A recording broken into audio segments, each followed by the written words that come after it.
Gyudon is one of my favorite things to make. It's incredibly simple and it should be very, very cheap. I want to see if there's a big difference between a $10 beef rice bowl and a $100 beef rice bowl. And once I have both bowls of food ready, I'm gonna have my wife blind taste test them to see which one she likes better and whether or not the $100 bowl is actually worth the price, because you could buy 10 of the other one. So today I'm gonna be making traditional gyudon with different ingredients depending on the price point. I have a beautiful A5 wagyu New York that I picked up from Awajimaya. This by itself was $60. I also have some of my favorite. This is just top round sukiyaki style beef. It's cut very thin. I also picked this up from Awajimaya, and this only cost me a couple of dollars per serving. Now you may be wondering, Paul, how do you get to a $10 price point or a $100 price point? There's a couple of differences that I'm gonna share with you along the way. Now in Demon Slayer, Rengoku does eat a traditional gyudon. This looks like a traditional gyudon that you can get anywhere in Japan, especially if you were to get this from something at like a train station or anything like that. I had a traditional gyudon when I was doing my challenge with onigiri in Japan, and it just tasted like a really, really nice gyudon, like a bowl of food. But a lot of the time, because they are so affordable, they do have to cut back on certain things. And one of those things is admittedly the dashi. Dashi is a staple in Japanese cuisine, and I am using two types of dashi for these recipes. Now the first, cheaper gyudon, is going to get something that I actually really love using, and this is grashi little granules. Think of granules. Think of this as what you would use as like chicken bouillon in a way. This is granulated dashi, and I'm using about 1/2 cup of water with about 1 tablespoon of dashi. The dashi for the expensive beef bowl is going to be very different. Those granules almost instantly incorporate into the water, and this is ready to go. We only need a couple more things to make our gyudon sauce, and one of those things is soy sauce. The really expensive one is gonna get 2 types of soy sauce. This one gets regular soy sauce only. We're gonna hit this with around 3 tablespoons of soy sauce. It's gonna get a really nice salty flavor. The next thing is around 2 teaspoons of sugar, just to help sweeten it up just a little bit, because there is a good amount of salt in here. Then we're gonna do about 1 tablespoon of mirin. You can do a little bit more if you really want to. And if you don't have mirin, you can use rice vinegar with a little bit of sugar, and it's kind of similar. Lastly is some good old cooking sake. We don't really need too much of this. We're gonna go with about a 1/2 cup, about the same amount that we used as water. Now this doesn't take too long to come together. I actually don't want this to boil too much, because before it all evaporates, we have to start adding everything else to it. First is 1 part of a green onion. This is actually part of the bottom of the green onions that I'm gonna use to top the dish with. Next is 1/4 of a white onion. I apologize, this is a yellow onion. But the difference is that this is cut fairly thick compared to the other onion I'm going to use for the expensive one, and there's a reason for that.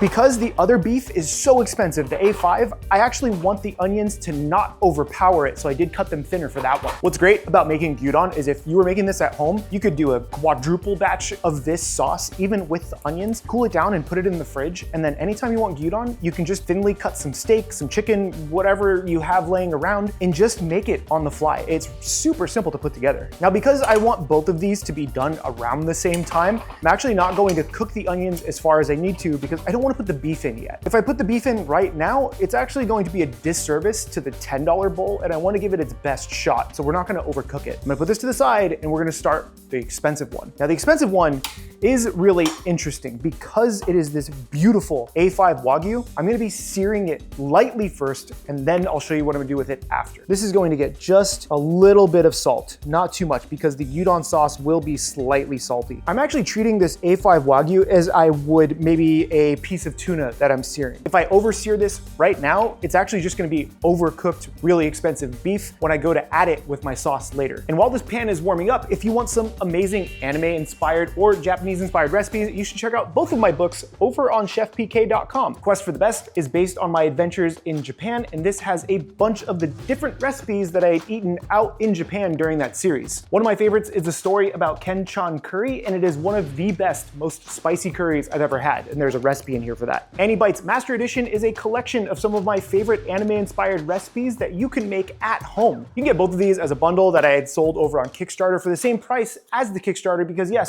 I ordered extra books. So if you want the opportunity to get both of these books at a discount, head over to chefpk.com right now. Just open it in a different tab while you're still listening to me talk, and order both of those books while you can. Now I'm gonna sear this very, very lightly. What's interesting about Wagyu is that you don't want the pan to be too high, because then you have a chance of burning it, but you also don't want the pan to be too low, because if it's too low, you end up rendering too much of the fat. Let's see. Ooh, that's almost ready. I'm gonna flip this. You can see this is already done. That's so fast. I have a little rack right here that I'm gonna use, and I'm gonna cool this down on, kind of. Oh my God, can I figure this out? That's it, this beef is done. Any more than that and you're absolutely going to overcook it. That was probably 60 seconds, but this is what the beef looks like right now.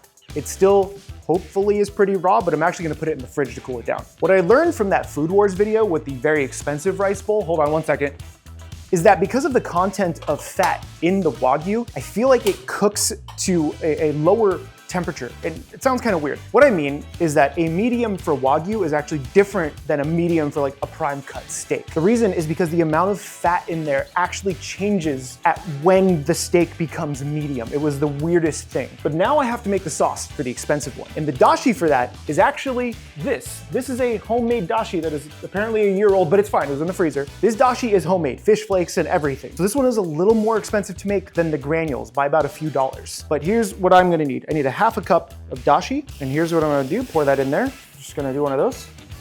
I'm gonna melt down about a half a cup of dashi. The smell of this is so much different than the granules. Even Gandalf is like, bro, give me some of that dashi. Now once I have about a half a cup of liquid melted, I'm gonna remove this from the pan very carefully, plop it back in here, and this is gonna go back in the freezer. Now this is going to be relatively the same. This is gonna get one soy sauce for now, and I'm gonna put the second one in later. So we're gonna do 1, 2, 3. Gonna do a pinch of sugar. This is the 1 teaspoon of sugar, about a half a cup of our cooking sake. We really don't need to use an expensive sake here because it does get cooked off. I think it's almost a waste to use an expensive cooking sake. And then a little bit of our mirin. This is going to be the base for the gyudon for the expensive one too. And you can see it's almost the same. The dashi is the biggest difference here. This also gets 1 piece of our green onion. I'm actually not gonna add the other onions quite yet. I'm just cooking this down for about a minute to get this nice and soft before I add in the other onions. And the other onions aren't gonna cook too long because this is how much thinner they are. They're almost transparent. Very, very, very thin. These are going to get added straight into our broth to flavor it and soften them up. Give this a quick stir. I'm gonna cook this for about 20 seconds at the most, just until it really comes up to a simmer again. Now that this is simmered, I'm just gonna turn this off. We're still gonna use this broth for the beef, but I can't put the A5 in there yet. This is just gonna sit off to the side while we finish the first beef. So in every versus video, I have my sous chef Gandalf over here to make sure I do this all correctly.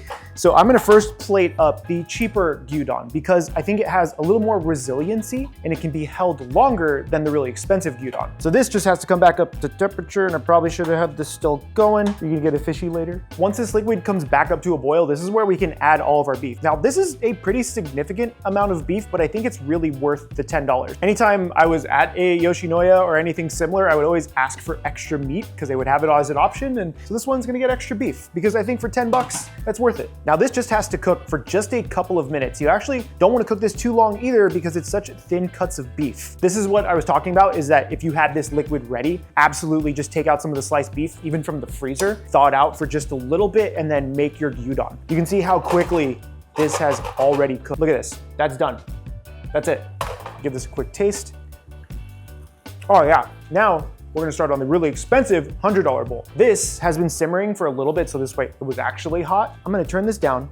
I'm gonna move this stove very carefully over here because I actually have to thinly slice the beef. Why was that so hard to say?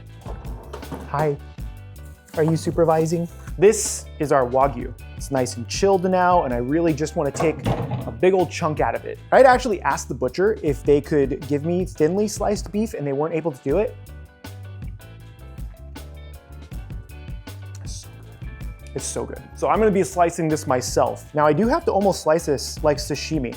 Have to do it at a really, really nice wide angle because it's actually a very thin steak. Remember, this piece of beef was $60. Rachel's looking at me like I'm crazy. She really didn't want to know the price of this. I told her it was a $100 bowl. Oh, this is beautiful. It's almost sashimi at this point, but we do have to slice it very, very thin because if we don't, it's just not really a gyudon.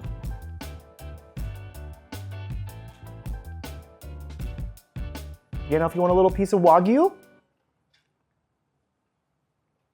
good boy. This is what my steak looks like. Look at the glisten. There's so much fat on this that does need to be cooked a little bit further. Not much though. So I have to time this properly. How do I want to do this? I didn't think this far ahead. We're just gonna plate up both of them now. No gyudon is complete without rice, so I have some steamed rice here. This is gonna be getting about the same on each one. What's really nice about having steamed rice with this beef rice bowl in particular is that it just absorbs all those flavors. The big thing with gyudon too is you actually don't want all of the liquid onto the rice because it can make it super wet. So instead you take the beef out. I'm gonna garnish with one of these green onions too, why not? Take some of the onions with it. Then you can take some of the liquid and put it on top of the beef. Again, now if I need, you know what? You can stay there. Both bowls will also be getting some of this pickled ginger right on top, a little bit of sesame seed, and then a decent helping of sliced green onion for garnish. This is the regular $10 gyudon. Really simple, really delicious. But now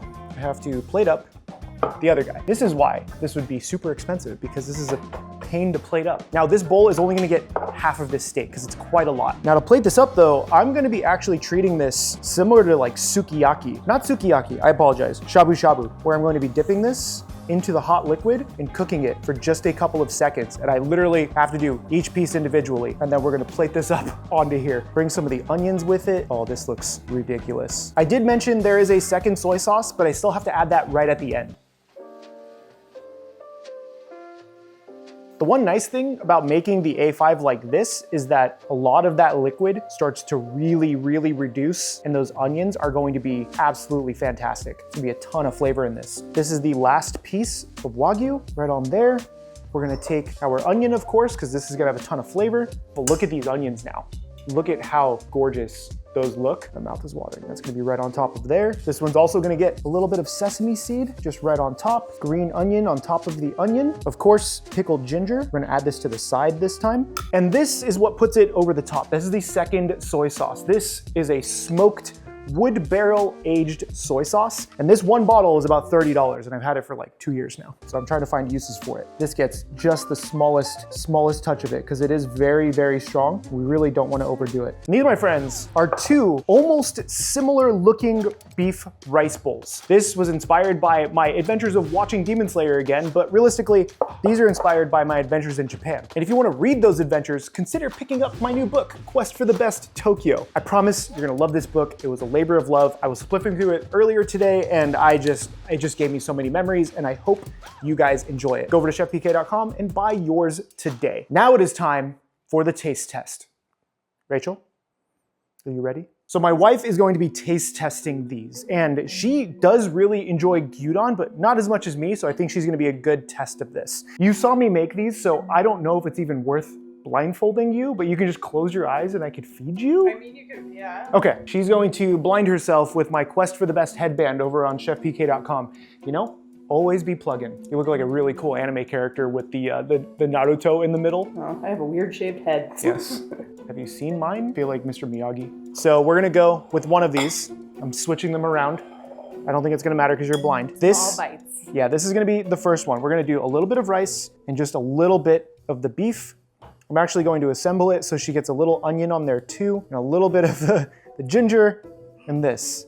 This is this one. Ready?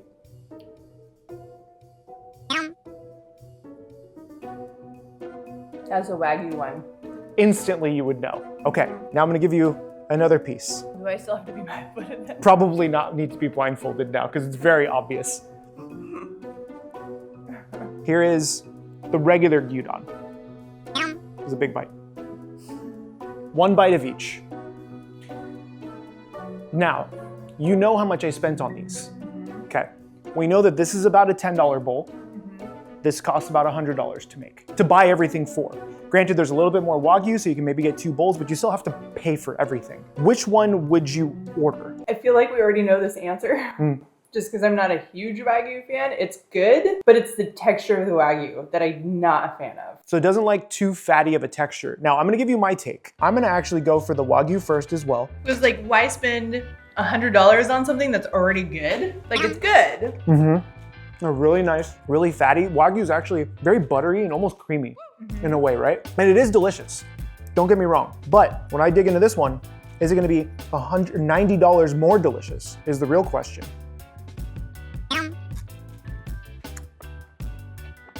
Not as tender, Flavors are good. Yeah. I would order 10 of these before I order one of this. 100%. This will feed you once a day for 10 days. This will feed you one time, if you're lucky. I think if you're making this at home, make the cheaper version. If you have some money to splurge and you want to impress some friends, take a stab at some Wagyu. Otherwise, buy my books on chefpk.com. My name is Chef PK, and remember, keep playing with your food. We have to disappear. Ready, run, run, run away.